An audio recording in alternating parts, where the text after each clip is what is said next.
Friends, जैसा आप जानते हैं मैं नित्रा नारायणी की कथा लिख रही हूँ।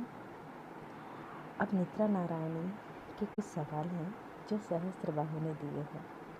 अब उन्हीं सवालों को जानेंगे और उनके उत्तर जानेंगे। नित्रा नारायणी द्वारा सहस्त्रबाहु नाथ से मृत्यु लोक और 13 लोकों को समझने के लिए कुछ प्रश्न किए गए, जिसका उत्तर सहस्त्रबाहु ने बड़ी ही सहजता के साथ दिए हैं। चलिए प्रश्न और उत्तर का सिलसिला शुरू करते हैं। ये सहस्त्रबाहु, ये बताइए मानव क्या है? मानव एक फल है। सहस्त्रबाहु ने उत्तर दिया, मानव फल है। किस प्रकार और किसके लिए? मानव ही क्या, इस मृत्यु लोक में प्रत्येक वस्तु, प्रत्येक कण सभी भोग के लिए है और ये 14 लोकों के प्राणियों द्वारा इसका भोग किया जाता है। तो फिर ये बताइए मृत्यु लोक क्या है? मृत्यु लोक एक पाकशाला है जहाँ प्रत्येक चीज पकती है और उसका भोग किया जाता है।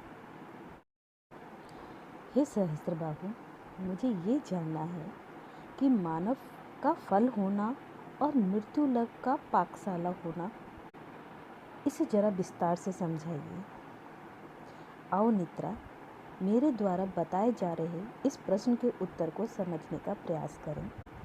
जब सृष्टि के रचयिता ब्रह्मदेव ने तत्वों का निर्माण करना शुरू किया, तब उनके अब तत्व स्वतः उत्पन्न होने लगे। तब ब्रह्मदेव ने शिव जी और विष्णु भगवान के आगे इस समस्या को रखा। तब विष्णु भगवान ने कहा, मैं इस सृष्टि का पालन करता हूँ।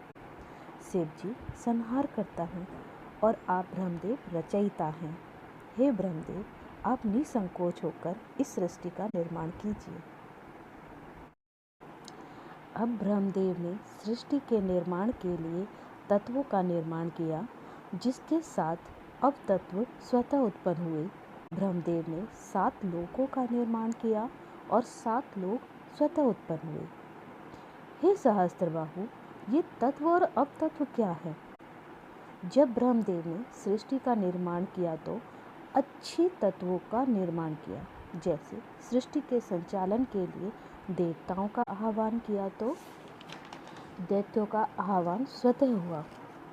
प्राणी बनाने के लिए आत्माओं का निर्माण किया तो प्रेत और पिशाच स्वतः उत्पन्न हुए। सृष्टि के लिए खुशियाँ बनाई तो दुख स्वतः उत्पन्न हो गया। इसी प्रकार सम्मान का निर्माण किया तो अपमान स्वतः उत्पन्न हो गया। इस प्रकार तो नकारात्मक चीज़ें बहुत हुई। हाँ, जिस प्रकार सकारात्मक चीज़ें बहुत हैं। जब सृष्टि में तत्व और अपतत्व की मात्रा अत्यधिक बढ़ गई, तब महादेव के द्वारा इन तत्व और अपतत्व को 14 लोकों के लिए ऊर्जा और भोग के रूप में परिवर्तित किया गया। ये ऊर्जा और भोग क्या है और तत्वों और अपतत्वों से क्या अभिप्राय है? इसी प्रकार के प्रश्न और उत्तर को आगे बढ़ाने के लिए हम सेकंड एपिसोड में सहस्त्रबाहु की पाठशाला में पढ़ेंगे और समझेंगे।